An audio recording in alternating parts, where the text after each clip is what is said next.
So tayo po ay dumawala po sa ating mensahe po sa hapong ito, mga kapatid.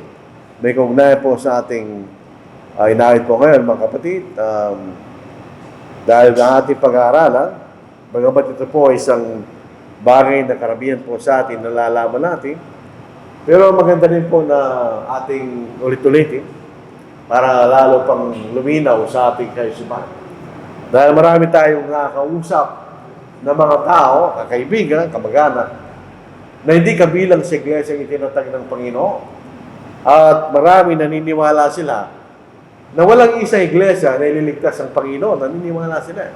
Dahil lahat po ng mga tao naniniwala sa Panginoon, basta sila po ay tapat at sincere sa kanilang paniniwala ay maliligtas. Kaya lang, kung ating pagbabasihan nakasulat sa Bagong Tipan at sa buong Biblia, merong iglesia ang itinayo ng Panginoon. Punta po tayo sa Mateo, chapter 16, verse 18.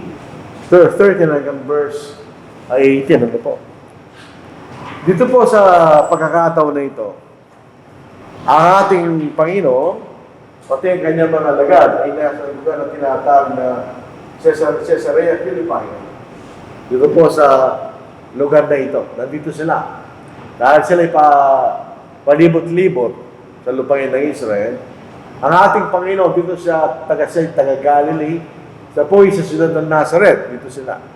So sila yung pumunta doon sa Ilaga, sa Caesarea Philippi. Habang andun po sila sa lugar na yun, ang Panginoon po ay nagtanong sa kanyang mga alagad. Mabuti sa masahe po natin sa ating Panginoon, nasa ano po natin ang English, ano po. Dito sa ating wika, ganito ang ating mababasa. Nang dumating si Jesus sa nasasakupan ng Caesarea Philippos, tinanong niya ang kanyang mga alagad na sinasabi, ano bang sinasabi ng mga tao kung sino ang nagtatawag? Ito ginagamit na salita ay the Son of Man. Dahil siya po isang tao, siya anak ng tao. Ang tanong niya, kung ano sinasabi ng mga tao tungkol sa kanya. Ito ang sagot ng mga alagad. At sinabi nila, ang sabi ng iba ay si Juan na taga-bautismo. Ang iba ay si Elias, at ang iba ay si Jeremias o isa sa mga propeta. Parang ang paniniwala po nila ay itong mga taong ito ay nabuhay na maguli at itong ating Panginoon. At sa bandang muli, tinanong niya ang kanyang mga alagad sa verse 15. Sinabi niya sa kanila, ngunit ano ang sinasabi ninyo kung sino ako? Okay, itong sinasabi ng mga tao. Ako, matagalan yung kasama sa pagkakataon na ito. Ano sa tingin niyo kung sino ko kanya? O tinatanong niya kanya mga alagad. So, ikalabing-anim, sa bukod si Simon Pedro at sinabi, ikaw ang Kristo, ang anak ng Diyos na buhay. Sa bukod si Jesus at sinabi sa kanya, mapalad ka, Simon, na anak ni Jonas, sapagkat hindi naman at dugo ang nagpahayag ito sa iyo, kundi aking Ama na nasa langit. In other words, kung si Pedro lang, hindi papasok sa kanyang kaisipan. So ito yung pinahayag ng Ama kay Apostle Peter. Ang sinasabi po ng talata, sabi kung sino siya, siya ang Kristo kanya. You are the Christ, the Son of the living God. What yung unawain, ang salitang Kristo o Christ, hindi po yung sinalin, lilipat lang. Ang Grego po ng Christ ay Kristo, ginamit lang, ginawa nila English, naging Christ. Pero ang ibig sabihin po nito ay the anointed one, yung pinili kanya. Ikaw ang pinili kanya, ang anak ng Diyos na buhay. At sumagot si Jesus, kanya dito sa 18, at sinasabi ka naman sa iyo na ikaw ay Pedro, at sa batong ito ay tatayo ko ang iglesia at ang mga pintuan ng Hades ay hindi magsisipanay laban sa kanya. So dito sa kauna-unang pagkakataon, sinabi ng Panginoon na itatayo niya ang kanyang iglesia. Bago rito, palagi sinasabi, malapit ang kaharian ng langit, malapit ang kaharian ng Diyos. So pero sa pagkakataon nito kanya, itatayo ko ang aking iglesia. At ang mga pintuan ng Hades ay di magsisipanay laban sa kanya. Yun ang sabi ng Panginoon sa talatang ito. So in other words, pinangako ng Panginoon na itatayo niya ang kanyang iglesia. So meron mga iglesia ang Panginoon. Meron, dahil meron siyang ipinangakong itatayo kanya. So, taliwa sa sinasabi ng mga tao na walang isang iglesia ang itatayo ng Panginoon, pero alam natin meron. Sabi niya, itatayo kung aking iglesia, yun ang sabi ng Panginoon. Dito po sa kanyang sinabi, at sinasabi ko sa ikaw ang Pedro, at sa ibabaw ng batong ito, ay tatayo kung aking iglesia, at ang mga pintuan ng Hades ay hindi magsisipanay laban sa kanya. Alam po niyo yung salitang bato. Anong ibig sabihin, no? Maraming klaseng bato. Mayroong bato maliit na pwede mong ihagis. O mayroong medyo malaking bato na pwede mo rin dalhin. Pero ibig sabihin ng batong yun. Dito po sa, kung titignan natin yung original na kahulugan ng salitang bato, ito ay galing po sa salitang Petra. Na ibig sabihin isang malaking tipak ng bato. Ang salitang Peter o Petros, ito isang maliit na bato na pwede mong ihagis. Kung tayo po yung naglaro ng tirador noong unang panahon, yung bato na ating ginagamit, yun ay Petros. Pero yung Petra, ito isang malaking tipak na bato, kanya. Na kung saan pwede nga magtayo. Kung tupunta po tayo sa Middle East, ito po ang lugar na ito. Ito'y bahagi ng lugar na yun. Ang tawag po sa lugar na yun ay Petra. Itong lugar na ito, ang mga tao, hindi sila nagtatayo. Yung kailang ito isang malaking bundok na bato. Walang lupa, bato. Solid na bato. Hindi sila nagtatayo. Inuukit nila yung mga ginagawa nila. Halimbawa, itong templong ito, na kung sila sumasamba, hindi nila ginawa yan, inukit nila. Dahil isang bato. Yung mga tao dito nakatira sila sa mga bahay na yung inukit sa bato. Yun ang ibig sabihin ng Petra, isang malaking tipak ng bato na pwede ka magtayo. Dito po sa pangangarap po ng ating Panginoon, yung sinabi niya na dalawang klaseng tao, isang mangmang at isang matalino. Tinuturo ng Panginoon ang kahalagaan ng kanyang salita. Dito sa Matthew chapter 7 verse 24, therefore whoever hears these sayings of mine, yung pong nakikinig sa kanya mga sinasabi, and thus then, ginagawa nila kanya. I will liken him to a wise man who built his house on the rock. Hindi ko alam sa inyo. Pero grade 1 kami, inaawit namin yan. The wise man built his house upon the rock. Inaawit namin yan. Nung grade 1 kami, hindi ko alam na sa Biblia yan. Inaawit namin siya. Ayun mismo ang salitang yan, yung inaawit namin. I will liken him to a wise man who built his house on the rock. And the rain descended, the floods came, and the winds blew, and beat on that house, and it did not fall, for it was founded on the rock. So makikita natin, yung salitang rock, sa mga dito, yun din ang salitang rock. Kasi may isang malaking tipak na bato na pwede kang magtayo. Bakit? Anong kahalagaan ng bato? Dahil siya magtatayo. Kung siya magtatayo, may pundasyon itatayo niya. At ang pundasyon itatayo niya, yung batong ito nga niya. Ano yung batong yun? Yung katotohanan na si Jesus ay ang Kristo, ang anak ng Diyos na buhay. Yun ang pundasyon nun. In other words, kaya siya makapagtatayo ng isang iglesia ay sapagkat siya ang Kristo, ang anak ng Diyos na buhay.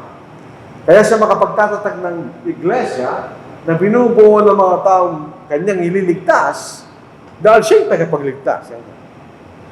Ito makikita natin ang kamangmangan ng mga tao na sila nagtatayo ng kanilang iglesia. Wala silang kapangyarihan, wala rin silang karapatan. Ang ating Panginoon meron sapagkat siyang Kristo, anak ng Diyos na buhay. Ganyan. Kaya yun ang pundasyon na nakatayo ang ating Panginoon. Ito sinasabing bato. Dito po sa Lumang Tipan, sa Isaiah, chapter 28, verse 16. Dito natin nakikita ang pagkakaisa ng Biblia. Bago pa dumating ang Panginoon, inihula na kung ano klase ang Panginoon. Basahin natin sa Isaiah 28, verse 16. Kaya ganito, sabi ng Panginoong Diyos, aking nilagay sa Zion ang Zion po ay ibang pangalang Israel. Aking ilalagay sa Zion bilang pundasyon ng isang bato. Ganyan. Isang batong subok. Isang mahalagang batong panulok na tiyak na pundasyon. Siyang naniniwala ay hindi magmamadali. Yun ang ating Panginoon. Sapagkat siya batong subok na yan. Sapagkat siya ang Kristo, ang anak ng Diyos na buhay. So yung makikita natin, yung mga iglesyang itinayo ng mga tao, walang kwenta yung mga yun. Sapagkat itinayo lamang ng mga tao yun. Iglesia ng ating Panginoon, tinayo ng Diyos na nagkatawang tao. So ang ating Panginoon, ito yung katotohanan yung bato. Ito yung katotohanan na si Jesus ay ang anak ng Diyos. Siya lamang ang may kapangyarihan, power, at karapatan na magtayo ng iglesia kanya. Diba sinasabi ng Panginoon sa kanila, ang katotohanan ako ang Kristo, ang anak ng Diyos na buhay, yan ang bato na kung saan itatayo ko kanya ang aking iglesia. Darating araw, magkakaroon siya ng kapulungan ng mga iniligtas, mga pati. So, sabi niya, and I also say to you that you are Peter, and on this rock I will build my church, and the gates of Hades shall not prevail against it. Ang ibig sabihin, sinasabi ng Panginoon dalawang bagay. Yung bato kanya ay katotohanan ako, Kristo, anak ng Diyos na buhay. Kaya matatayo kong iglesia kanya. At pangalawa kanya, ako'y mamamatay, pero bububuhay akong maguli. Ako'y mananaig sa kapangyarihan ng kamatayan, kanya. Yung mga ordinaryong tao na katulad natin, pag tayo namatay, mananatili tayo sa Hades. Hindi ka pwedeng umalis doon. Pero ang ating Panginoon, sabi niya, and the gates of Hades, or Hades, shall not prevail against it. Ang ibig sabihin, ito'y tumutukoy sa pagkabuhay na maguli ng Panginoon. Siya mamamatay siya sapagkat siya ipapatayin sa krus, pero siya mabubuhay ng maguli para itayo yung kanyang iglesia kanya. So ito'y nagpapakita sa atin ng guarantee. So kausap niya ang kanyang mga alagad na may iglesia ang maitatayo kanya. Dahil number one, ako ang Kristo, ang anak ng Diyos na buhay. Number two, ako'y mabubuhay ng maguli mula sa mga patay, sabi ng Panginoon. Kaya sa po'y nabuhay ng maguli mula sa mga patay. At pagkatapos niya mabuhay mula sa mga patay, doon niya tinayo ang kanyang iglesia. So yun ang makikita nating declaration dito. Ang katunayan, ang iglesia ay naitatag doon sa araw ng Pentecost, pagkatapos ng ating Panginoon na po'y na maguli. Kung titingin po tayo sa kalendaryo ng mga Hudyo, ito mga araw nito, nakatiks yan. Dahil sila 28 days lang, hindi katulad natin na 30-31, nagbabago yung mga araw, taon-taon. Sabi-sabi, pwede mong i-calculate kung anong petsa na itatag ng iglesia. So ito'y naitatag sa araw ng Pentecost, pagkatapos ng ating Panginoon po na maguli mula sa mga patay. Nung sabihin ito ni Pedro, ang sabi niya, huwag niyong pagsabihin. Bakit? Pinagbawalan niya ang kanyang mga alagad. Dahil kailangan muna niyang patunayan na siya nga ang Kristo, ang anak ng Diyos na buhay. Sa Matthew 6 verse 20, pagkatapos ay may niyang pinagbiling sa mga alagad na huwag sasabihin kanino man na siya ang Kristo kanya. Sikreto natin yan, huwag niyong pagsabi. Kailangan niyang patunayan. Ang kanyang pagpapatunay na siya nga ang Kristo, ang anak ng Diyos na buhay, ay nung siya ay nabuhay na maguli. Dito sa Romans chapter 1, verse 4, itong ating bababasa. At ipinahayag na anak ng Diyos na may kapangyarihan ay sa Espiritu ng kabanalan sa pamagitan ng pagkabuhay mula sa mga patay na ito si Yesu Cristo na Panginoon natin. So, nung siya po yung magiging mula sa mga patay, pinatunayan niya yung sinabi niya. Yung sinabi ni Pedro, ganyan, ako ang anak ng Diyos, ako ang Kristo, ang anak ng Diyos na buhay. Nung siya nabuhay na maguli mula sa mga patay. Kaya makikita natin, nung siya nabuhay na maguli mula sa mga patay, doon na itatag ang iglesia. Dito po, yung unang pangangaral ng Ebanghelyo ay nangyari sa araw ng Pentecost. Yun ang unang pangangaral ng Ebanghelyo. At dito po nangaral si Apostle Peter kasama ng 11. Men of Israel, hear these words. Jesus of Nazareth, a man attested by God to you by miracles, wonders, and signs, which God did through him in your midst. Ibig sabihin, it's lalaking pinatunayan ng Diyos kanya. So siya lalaking pinatunayan ng Diyos na siya sinugo ng Diyos. Sa pamagitan ng mga kababalaga na kanyang ginawa, nasabi ni Pedro na nakita niyo kanya. Dahil ito'y ginawa niya sa gitna ninyo. So alam niyo ito, hindi pwedeng itanggi kanya. Ano pa nangyari? Him being delivered by the determined purpose and foreknowledge of God, yung pagkamatay ng Panginoon, ito'y nasa kaisipan ng Diyos. Ito'y kanyang layunin para tayo maligtas. Pero makita natin, interesting, nung sinabi ng mga Hudyo, nung tanongin ni Pontius Pilate, anong gagawin natin kay Jesus? Dahil pinili nila si Barabas, yung mamamatay tao, yun ang pinili nila eh. So si Jesus, anong gagawin natin? Ipako niya sa krus, kanya. Nung sabihin niya ng mga Hudyo, yun ay ginawa nila sa sarili nilang kalooban. Wala nagturo sa kanila. Pero nung ginawa nila yon, hindi nila alam, tinutupad nila yung plano ng Diyos. You have taken by lawless hands, yung mga Romano, have crucified and put to death. Pinatay niyo kanya. Whom God raised up, binuhay na maguli ng Diyos, having loosed the pains of death, because it was not possible that he should be held by it. So in other words, hindi papayagan ng Diyos na siya mabubulok. Kaya siya nabuhay na maguli kanya mula sa mga patay. So ito'y iniwala ni David. For David says concerning him, I foresaw the Lord always before my face. For he is at my right hand, that I may not be shaken. Therefore my heart rejoiced, and my tongue was glad. In other words, kahit alam ni David na siya mamamatay, hindi siya nalulungkot kanya. Ang kanyang nagagalak, ang kanyang puso, at ang kanyang dila ay nagagalak. Bakit? Moreover, my flesh also will rest in hope. Bibisay, kahit ako'y nakalibing, ang aking kaluluwa ay may pag-asa kanya. For you will not leave my soul in Hades. Hindi siya mananatili magpakialaman sa lugar ng mga patay. Nor will you allow your Holy One to see corruption. Di na papapayagan ng Diyos ang ating Panginoon na mabubulok. You have made known to me the ways of life. You will make me full of joy in your presence. So alam mo ni David, inihula ni David, na mabubuhay na maguli ang ating Panginoon. At sa mismo, sa pagkabuhay na maguli ng ating Panginoon, magkakaroon ng pag-asa niya. Men and brethren, let me speak freely to you of the patriarch David, that is both dead and buried, and his tomb is with us to this day. Sinasabi ni Pedro, at lang bisa, totoong tao yan, kanya, si David. Kilala natin siya. At ito sinabi ni Haring David kanya, na siya'y patayin at alam natin siya nakalibing, alam natin kung saan siya nakalibing kanya. So ang David, pinakilala po niya na si Kristo mabubuhay na maguli. Therefore, being a prophet, and knowing that God had sworn with an oath, so nangako ang Diyos, ay sumumpa, to him that one of the fruit of his body, according to the flesh, he would raise up the Christ to sit on his throne.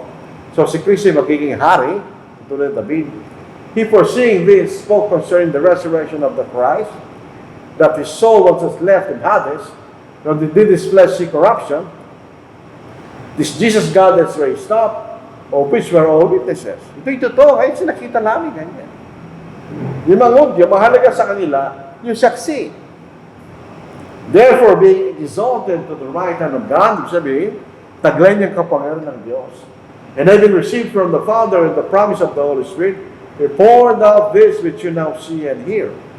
For David did not ascend into the heavens, but he says to himself, the Lord said to my Lord. Alam niyo, ito pong sinabi ni David, the Lord, isa yung Panginoon, said to my Lord, pangalawang Panginoon. Ito yung mag-bless ni Kristo, di nila kaya sagutin yan. Sa kanila, ang Panginoon ang Ama lang. Dahil sa kanila, Diyos lang Ama. Pero dito, sabi ni Pedro, the Lord, ang Panginoon, ay sinabi sa aking Panginoon. Ang pangunang Panginoon, obviously, yun ang Ama. At ang Panginoon, dito, yun ang ating Panginoon sa Kristo kanya. Sit at my right hand, till I make your enemies your footstool. In other words, nasa iyo ang kapangyarihan, sabi ng Diyos. Hanggat gawin ko ngayong mga kaaway sa puntungan ng iyong paa, niya. In other words, hanggang sa panahon na daigin mo ang lahat ng iyong kaaway. Therefore, let all the house of Israel know assuredly that God has made this Jesus, whom you crucified, both Lord and Christ. Ito po isang pangungusap na sinabi ni Pedro kasama ng 11 na may katapangan. Yung libo-libong mga tao, no, baka milyon pa nga, na nandoon, ay silang nagpapatay sa ating Panginoon. At sa pagkakataon na ito, sinasabi ni Pedro, pinatay niyo siya kanya. At yung pinatay ninyo, yun ang ginawang Panginoon at Kristo ng Diyos. Gawa ba kayo? Kanya. So, nung sabihin ito ni Pedro, ito nangyari sa mga nakikinig na mga Hudyo. Now, when they heard this, they were cut to the heart and said to Peter and the rest of the apostles, "Men and brethren, what shall we do?" Anong gagawin namin? Kami nagkasala kanya.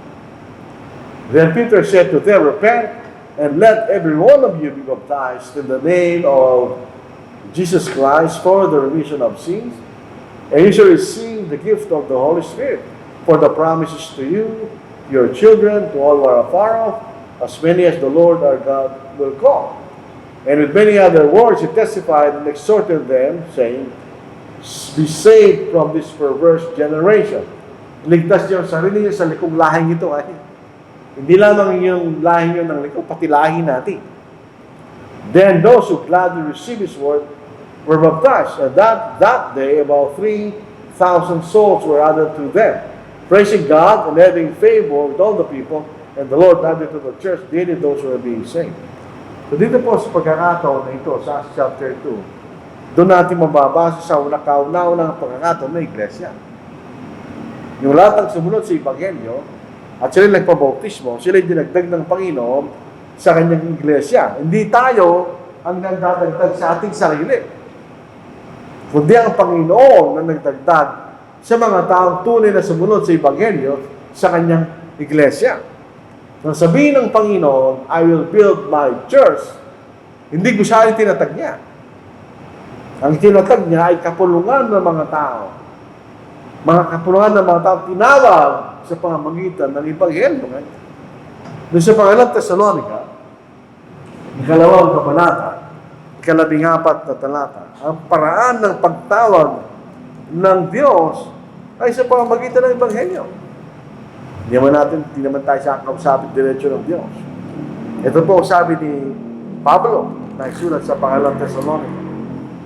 Dito itinawag kayo sa pamamagitan ng aming Ebanghelyo upang magkamit ng kalalatihan ng ating Panginoong Jesucristo. Paano sila tinawag ng Diyos? Sa pamamagitan ng Ebanghelyo. Bakit? Sapagkat ang Ebanghelyo, ang kapangyarihan ng Diyos sa kaliligtas ng bawat sumasampalataya, mula sa mga Hudyo at hindi sa mga Grego kanya. So, dahil sabihin ng Panginoon, darating ang araw, ipapangaral ng Ebanghelyo. At may mga tao na susunod sa Ebanghelyo at sila ay aking magiging kapulungan. Ganyan. Sila ang kapulungan ng Diyos. Sila ay kapulungan ng lahat ng mga naligtas. So, kung tunay tayong sumunod sa Ebanghelyo nung tayo nabautismohan, tunay tayong kasama sa iglesia yung tinatag ng Panginoon. Doon sa mga tao, ililigtas niya pagdating niya sa pangalawa at huling pagkakataon. Yan ang ibig sabihin ng ating Panginoon. So, mula sa Acts chapter 2, mababasa natin ng iglesia na umiiral na. Bago sa Acts chapter 2, hindi natin mababasa ng iglesia na umiiral na. "I will build my church," sabi ng ating Panginoon. Tingnan natin. Yung binasa natin kanina sa Acts chapter 2, verse 47, praising God and having favor with all the people, and the Lord added to the church daily those who are being saved. So, mayroon binabagit na iglesia. Doon sa Acts chapter 5, verse 11, pagkatapos na pinatay ng Diyos si Ananias at si Sapphira dahil sa kanilang pagsisinungaling, nagkaroon ng takot kanya. So great fear came upon all the church and upon all who heard these things. Tingnan nyo, yung church, hindi yung building. Sila yung mga tao. Bakit? Sila yung takot. Itong building na ito, hindi mga tatakot ito eh. Tao na tatakot. So, ang iglesia ay binubuo ng mga tao niligtas pamagitan ng Ebanghelyo na nakita nila yung ginawa ng Panginoon, yung mga kapatid, hindi natakot kayo. Dito sa Acts chapter 8, verse 1. Now Saul, siya yung naging Apostle Pablo later on, was consenting to his death. Ito yung kamatayan ni Stephen. At that time, a great persecution rose against the church na nasa Jerusalem. So, makita natin, may church. Sa Acts chapter 9, verse 31, so the church throughout all Judea and Galilee and Samaria had peace, being edified and walking in the fear of the Lord and in the comfort of the Holy Spirit was multiplied. Yung pagkatapos sa Acts chapter 2, makikita natin, binabagit ang iglesia na ito'y umiiran na. So alam natin sa Acts chapter 2, na itatag ang iglesia. Nung isulat po ni Pablo ang kanyang sulat, pinatunayan niya na mayroong iglesia. Tingnan nyo sa Ephesians 4 verse 4, there is one body and one spirit, just as you are called in one hope of your calling. So, sinabi niya, there is one body. Ano yung katawan na yun? Pinaliwanag din ni Pablo sa Ephesians chapter 1, verse 22. And he put all things under his feet and gave him to be head over all things to the church, which is his body, and the fullness of him who fills all in all. So, 30 years later, pagkatapos sa Acts chapter 2, at sinulat ni Pablo, ang sulat niya sa mga kapatid sa Efeso, sabi niya, meron na iglesia kanya. Ating isa lang ang iglesia, ito rin ang ating Panginoon. Din sa Colossians 1 verse 13, He has delivered us from the power of darkness and conveyed us into the kingdom of the Son of His love, in whom we have redemption through His blood, the forgiveness of sins. He is the image of the invisible God. Kaya sabi ni Nathaniel, ipikita mo sa akin ang Ama. At sapat na nga niya, sabi ng Panginoon, matagal mo na akong kasama kanya. Bakit mo sasabi, pakita mo sa amin ang Ama? Kung nakita mo na ako, nakita mo ng Ama. Ang Panginoon at ang Ama, hindi sila parehong persona, pero kung nakita mo ng Panginoon, gayon din yung Ama kanya. So, dahil siyang larawan ng Diyos na hindi nakikita, the firstborn over all creation, for by Him all things were created that are in heaven, and that are on earth, visible and invisible, whether thrones or dominions or principalities or powers, all things were created through Him and for Him. And He's before all things, and in Him all things consist. Yung mga saksi ni Jehovah, pinipilit po nila yung panganay sa kanya, panganay siya sa mga nilalang. Pero yung sasali nito maliwanag. Sa panganay, firstborn over all creation. Ang ibig sabihin ng panganay, hindi naman ibig sabihin palagi na ikay unang pinanganak. Ang ibig sabihin ng panganay, pero kapag kamataas kanya, dahil siyang lumalaki, so mas mataas siya sa mga nilalang. Dito po sa 18, He is the head of the body, the church, who is the beginning, the firstborn from the dead, that in all things He may have the preeminence. Siya lamang may pagkamataas. So dito makikita natin, pinatunayan ni Pablo sa kanyang mga sulat, na tunay na may iglesia kanya. In other words, tinupad ng Panginoon yung kanyang pangako na itatayo niya ang kanyang iglesia. Ito po ang katotohanan. Yung isang iglesia, si Kristo, ililigtas lang niya yun. So yung ibang mga iglesia yung tinayo ng mga tao, hindi niligtas ng Panginoon nyo. Hindi niya kilala yan. Ang kilala lamang niya ay ang kanyang iglesia. Dahil siya nagdagdag So, bawat isa sa atin, kilala ng Panginoon sa pangalan. Dito po sa Ephesians 5 verse 23, for the husband is head of the wife. Walang babae ngayon dito, no? As also Christ is head of the church. And He's the Savior of the body.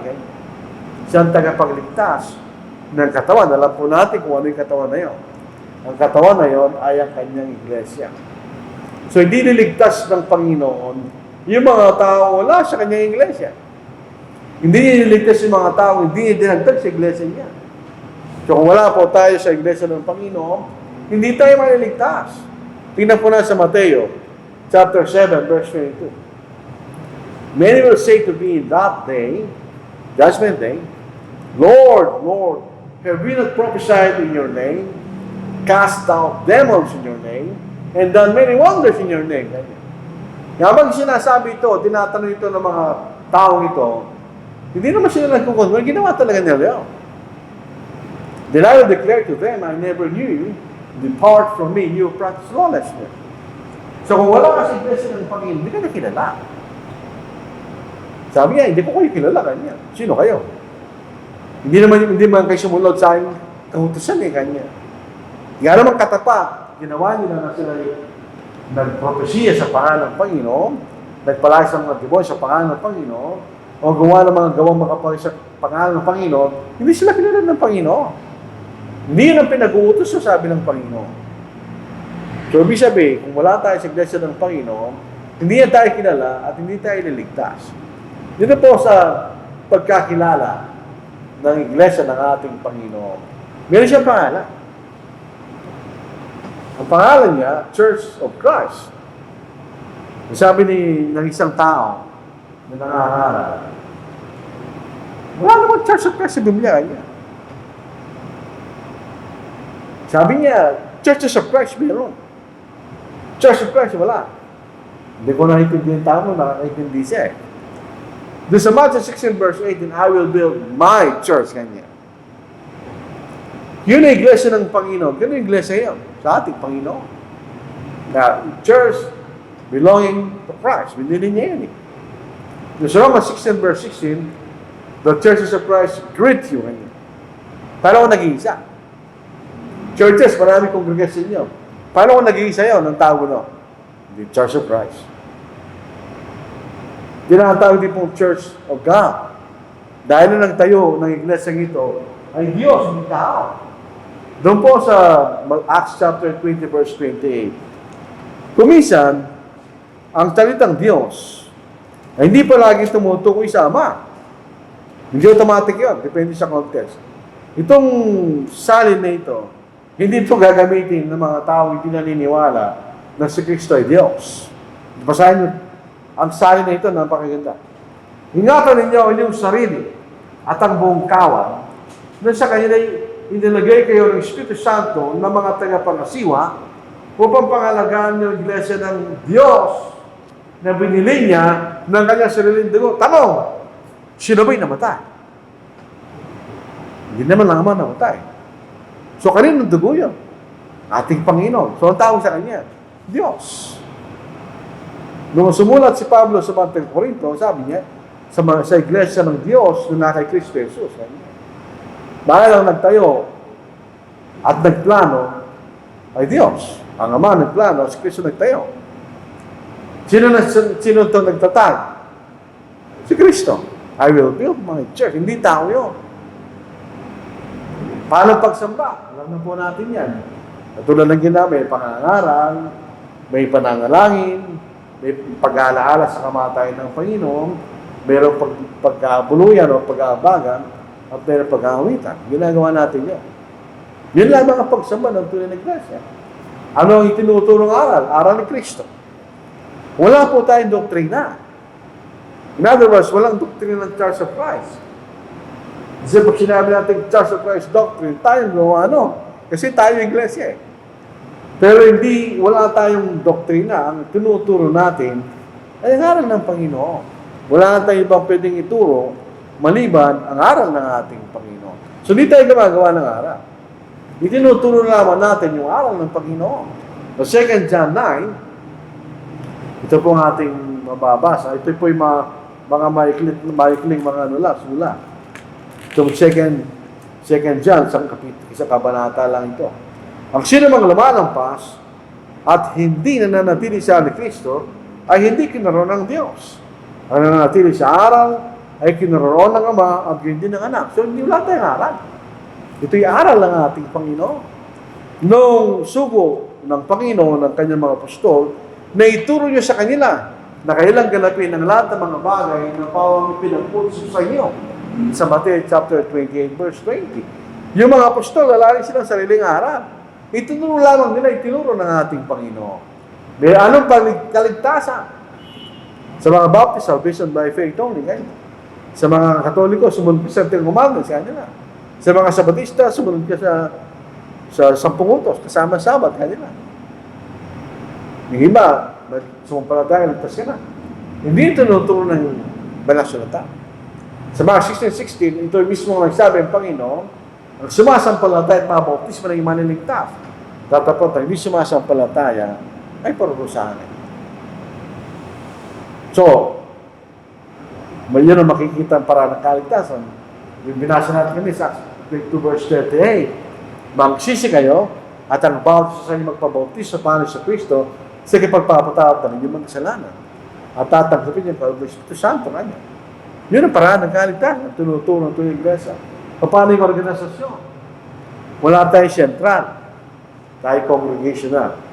Tayo ang Angela City Southside Church of Christ, tayo lang. May Mabalacat Church of Christ, wala tayong kaunahin sa kanila, maliban na pareho tayo ng pananampalataya. Kung anong ginagawa nila, wala tayong kinalaman. Kung anong ginagawa natin, wala silang kinalaman. Dahil makikita natin, yung mga namamahala, ay siya kongregasyon na kung saan sila namamahala. Doon sa Acts chapter 14, verse 23, elders in every church. Amen. Doon sa Philippians chapter 1, verse 1, mayroon sila mga tagapangasiwa at mga diakono at mga kaanin. So wala tayong sentral na organisasyon. So susunod na linggo, pagpatuloy natin ito mga kapatid. Bakit nagkaroon ng maraming iglesia? Samantalang isa lang, ang iglesia Itaneo ng ating Panginoon. Yung magandang tanong yun. Bakit nagkaroon ng maraming iglesia? Saan nanggaling sila? So yun po ating ipaglilingkod sa susunod na linggo.